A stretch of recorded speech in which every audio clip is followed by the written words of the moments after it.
कुमार गुप्ता, प्रवक्ता इतिहास, सुमित्रा बालिका इंटर कॉलेज के यूट्यूब चैनल पर एक बार फिर मैं आप सभी का स्वागत करता हूँ। जैसा कि बच्चों, पिछले वीडियो में मैंने आपको विकास लेसन पढ़ाया था और इसकी चर्चा की थी कि हम अगले वीडियो में आपको भारतीय अर्थव्यवस्था के क्षेत्र के बारे में चर्चा करेंगे, अध्ययन कराएंगे। जैसा कि बच्चों जानते हैं कि भारतीय अर्थव्यवस्था के क्षेत्र को 3 भागों में बांटा गया है। पहला भाग है प्राथमिक क्षेत्र,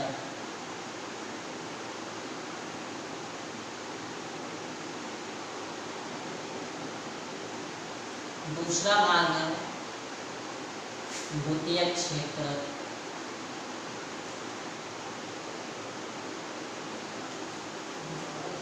और तीसरा भाग है तृतीयक क्षेत्र।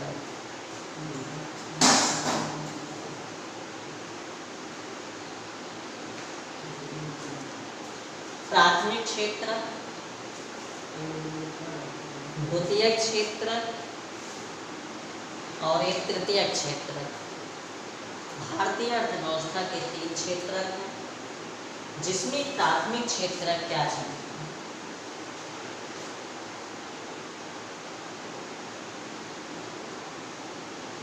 बच्चों देखिए, प्राथमिक क्षेत्रक वह क्षेत्रक है जब हम प्रकृति के कारकों का उपयोग करके किसी भी वस्तु का उत्पादन करते हैं तो उसे हम क्या बोलते हैं? प्राथमिक क्षेत्र के गतिविधियाँ बोलते हैं। जब हम किसी वस्तु का उत्पादन करने के लिए प्राकृतिक कारकों का उपयोग करके वस्तु का उत्पादन करते हैं उसे प्राथमिक क्षेत्र की गतिविधियाँ कहा जाता है। जैसे कपास की कृषि,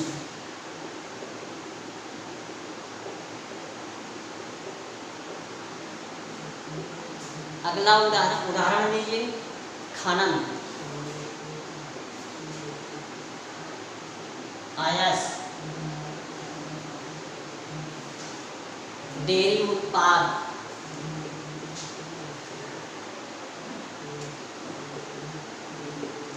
मत्स्य पालन,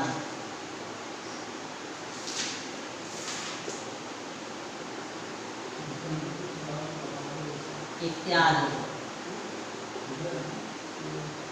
ये सब प्राथमिक क्षेत्र के या प्राथमिक क्षेत्र के उदाहरण हैं, जिनका हम प्रकृति के माध्यम से या प्रकृति के कारकों का उपयोग करके हम इन वस्तुओं का उत्पादन कर सकते हैं। ऐसी गतिविधियाँ प्राथमिक क्षेत्र के अंतर्गत आती हैं। इसे हम क्या कह सकते हैं? इसे एक और नया नाम दे सकते हैं। इसे कृषि एवं सहायक क्षेत्र भी कहा जाता है। इसे कृषि एवं सहायक क्षेत्र भी कहा जाता है। ये हो गया प्राथमिक क्षेत्र। प्राथमिक क्षेत्र उसे कहा जाता है जो प्राकृतिक कारकों का उपयोग करके हम किसी भी वस्तुओं का उत्पादन करते हैं, उसे प्राकृतिक प्राथमिक क्षेत्र की गतिविधियाँ कहा जाता है। जैसे एग्जाम्पल कपास की कृषि, खनन, अयस्क, डेयरी उत्पाद, मत्स्य पालन इत्यादि के सब प्राथमिक क्षेत्र के उदाहरण हैं। प्राथमिक क्षेत्र को एक चीज़ और भी कह सकते हैं, इसे कृषि एवं सहायक क्षेत्र भी कहा जाता है। अब बात आती है द्वितीयक क्षेत्र क्या चीज़ है?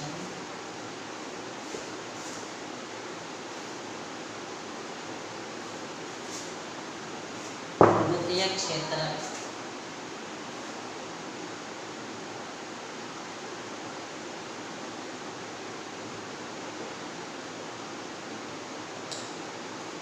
द्वितीयक क्षेत्र अर्थव्यवस्था का वह क्षेत्र है जिसमें मनुष्य के द्वारा उत्पादन किया जाता है, जिसे विनिर्माण बोलते हैं। मनुष्य के द्वारा उत्पादन किया गया वस्तु द्वितीयक क्षेत्र के अंतर्गत आता है। इसमें भौतिक कारकों का उपयोग नहीं होता है, इसमें प्रकृति के कारकों का उपयोग नहीं होता है। इसमें हम मनुष्य के द्वारा वस्तुओं का उत्पादन करते हैं। इसमें विनिर्माण, इसे लिए इसको विनिर्माण क्षेत्र कहा जाता है। जैसे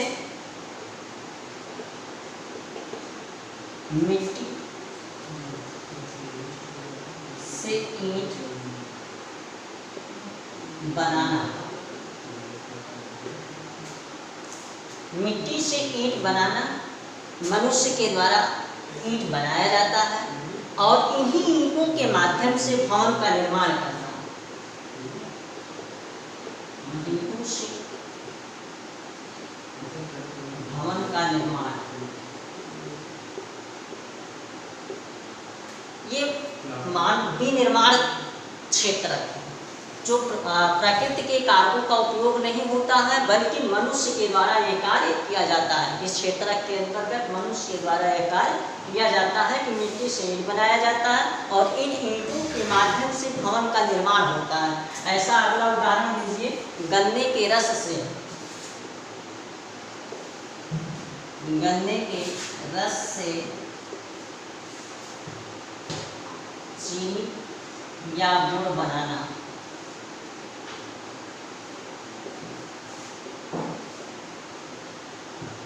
ये गतिविधियां द्वितीयक क्षेत्र के अंतर्गत आती हैं।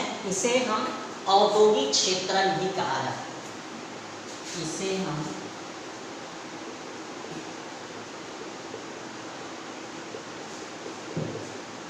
औद्योगिक क्षेत्र कहते हैं। अब बात आती है तृतीयक क्षेत्र। टर्सरी सेक्टर क्या चीज़ है, इसके बारे में हम चर्चा करते हैं।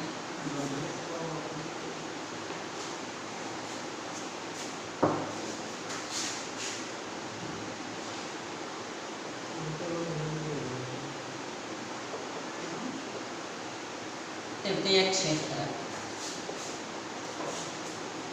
जैसे कि आप जानते हैं कि प्राथमिक एवं द्वितीयक क्षेत्र से किया गया कार्य वो तृतीयक क्षेत्र की गतिविधियों के अंतर्गत आता है। कहने का मतलब इसमें प्राथमिक यानी प्राइमरी सेक्टर और सेकेंडरी सेक्टर दोनों समाहित होते हैं। किसमें?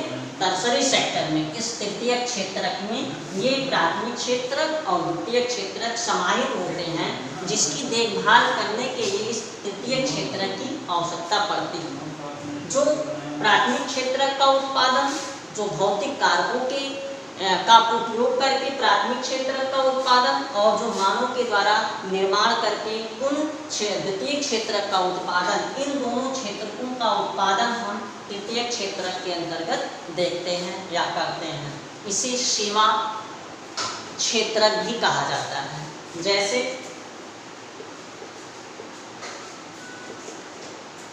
बैंकिंग,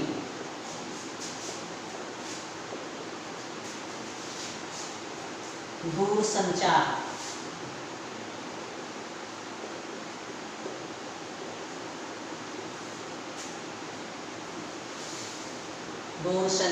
भंडार,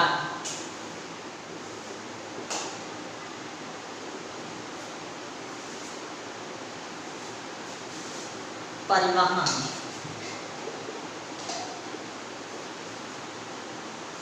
आदि। प्राथमिक एवं द्वितीयक क्षेत्र के विकास में ये सारी चीजें मदद करती है। क्यों? कौन? ये तृतीयक क्षेत्र। प्राथमिक और द्वितीयक क्षेत्र में तृतीयक क्षेत्र की ये सारी चीजें, व्यवस्थाएं इन दोनों को मदद पहुंचाती हैं, व्यवस्था करती हैं, जिसके अंतर्गत हम प्राथमिक एवं द्वितीयक क्षेत्र को ये सारी चीजें, बैंकिंग, दूरसंचार, भंडार, परिवहन आदि, इन सारी चीज़ों की आवश्यकता पड़ती है और ये सारी चीज़ें इन चीज़ों को सेवा प्रदान करती हैं, जो तृतीय क्षेत्र की गतिविधियों के अंतर्गत आती हैं। इस क्षेत्र को सेवा क्षेत्र भी कह सकते हैं। क्षेत्र को सेवा क्षेत्र भी कहा जाता है। ठीक, आपने अध्ययन किया कि भारतीय अर्थव्यवस्था के जो क्षेत्रक थे वो प्राथमिक क्षेत्रक, द्वितीयक क्षेत्रक और तृतीयक क्षेत्रक, तीन क्षेत्रक। तीनों क्षेत्रकों में प्राथमिक क्षेत्रक क्या था, द्वितीयक क्षेत्रक क्या था और तृतीयक क्षेत्रक क्या था। प्राथमिक क्षेत्रक के उदाहरण मैंने आपको बताया, द्वितीयक क्षेत्रक के उदाहरण मैंने आपको बताया और तृतीयक क्षेत्रक के उदाहरण आपको बताया। अब बात आती है कि बेरोजगारी से संबंधित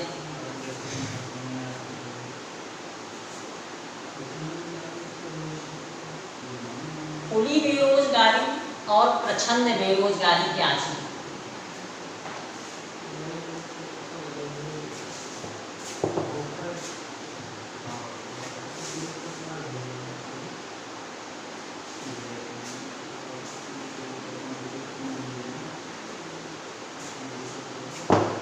खुली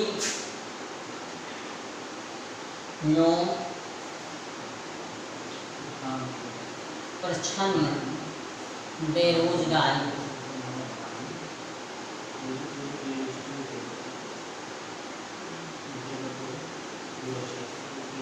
खुली एवं प्रच्छन्न बेरोजगारी क्या चीज होती है, इसके बारे में हम चर्चा करते हैं। खुली बेरोजगारी क्या चीज है।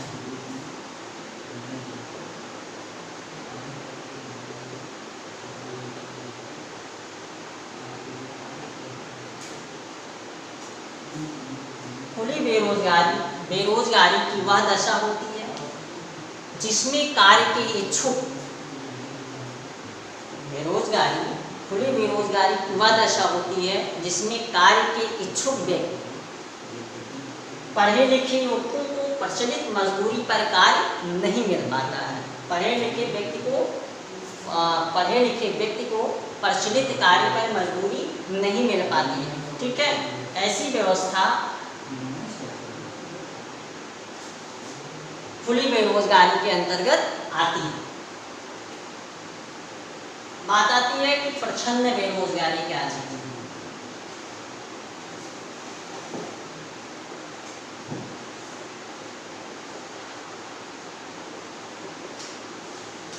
प्रच्छन्न बेरोजगारी क्या है, जब एक श्रमिक काम तो कर रहा होता है लेकिन उसकी क्षमता का पूरा उपयोग नहीं कर पाता है। एक व्यक्ति काम तो करता है लेकिन अपनी क्षमता का पूरा उपयोग वह नहीं कर सकता है। ऐसी व्यवस्था या ऐसी स्थिति को वह प्रच्छन्न बेरोजगारी की दशा में देखता है। बात आती है कि प्रच्छन्न बेरोजगारी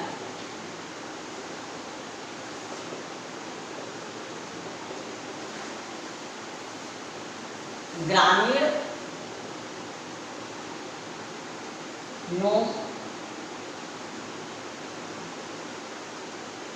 शहरी क्षेत्रों में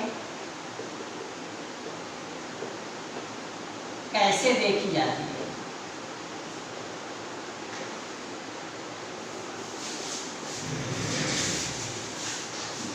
ये प्रश्न उठता है कि जो प्रच्छन्न बेरोजगारी की दशा है वो ग्रामीण क्षेत्रों में और शहरी क्षेत्रों में कैसे हम देखते हैं। ग्रामीण क्षेत्र का एक उदाहरण दीजिए।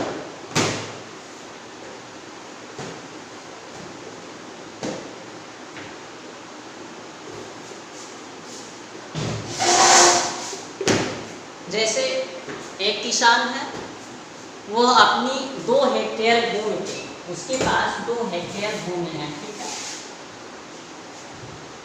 एक किसान के पास 2 हेक्टेयर भूमि है और उस किसान के घर में 5 सदस्य हैं।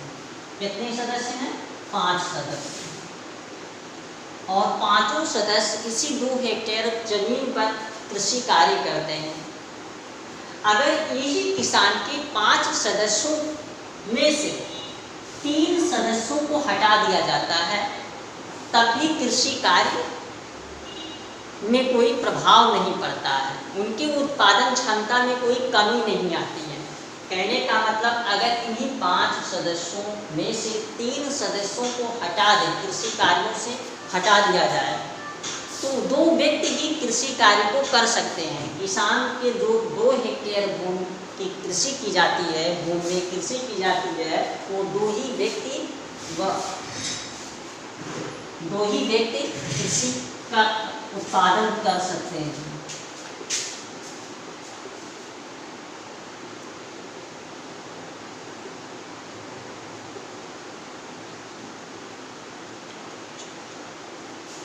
कहने का मतलब अगर जब वो 3 व्यक्तियों को हटा दिया गया तो 2 ही व्यक्ति किसान के कृषि कार्यों को सही तरीके से कृषि उत्पादन कर सकते हैं। फसलों में कोई कमी नहीं आएगी, उनकी क्षमता में कोई कमी नहीं आएगी। तो जो 3 व्यक्तियों को हटाया गया है किसान के सदस्यों में से, वो 3 व्यक्ति प्रचंड बेरोजगारी की दशा में व्याप्त हैं। वो व्यक्ति तीनों क्या है, प्रचंड बेरोजगार हो गए और 2 ही व्यक्ति के माध्यम से किसान की खेती का उत्पादन उतना ही हो रहा जितना वो 3 व्यक्ति मिलाकर करते थे। ये तो आपको देखने के लिए मिलती है ग्रामीण क्षेत्रों में। बात देखिए अगला, इस शहरी क्षेत्रों में कैसे उसका आकलन करते हैं।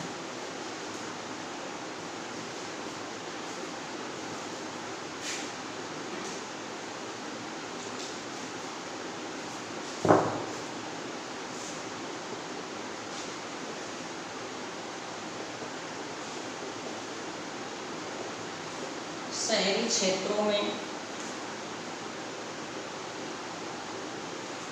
प्रचंड बेरोजगारी, जैसे एक चाय की दुकान है, उस चाय की दुकान पे 4 लोग काम कर रहे हैं एक ही घर के। अगर उस चाय की दुकान पर 4 लोग काम कर रहे हैं एक ही परिवार के, अगर उन्हीं चारों परिवारों के चारों सदस्यों में से 2 व्यक्तियों को हटा दिया जाए तो वह चाय की दुकान 2 व्यक्ति ही आराम से चला सकते हैं। और ये जो 2 व्यक्ति को हटा दिया जाता है, इनको अगर कोई दूसरा व्यवसाय दे दिया जाए तब भी ये अपना जीवन यापन कर सकते हैं और चाय की दुकान 2 व्यक्ति इधर चला भी सकते हैं।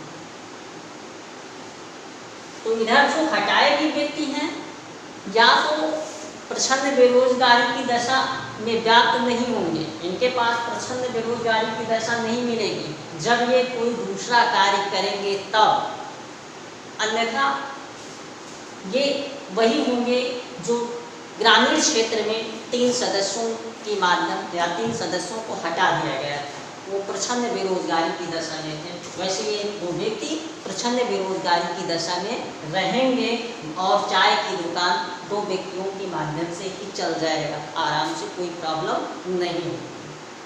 तो बात समझ में आ गई कि शहरी क्षेत्रों में और ग्रामीण क्षेत्रों में ये प्रचंड बेरोजगारी कैसे पाई जाती है, मैंने इन उदाहरण के माध्यम से आपको बता दिया। अब आते हैं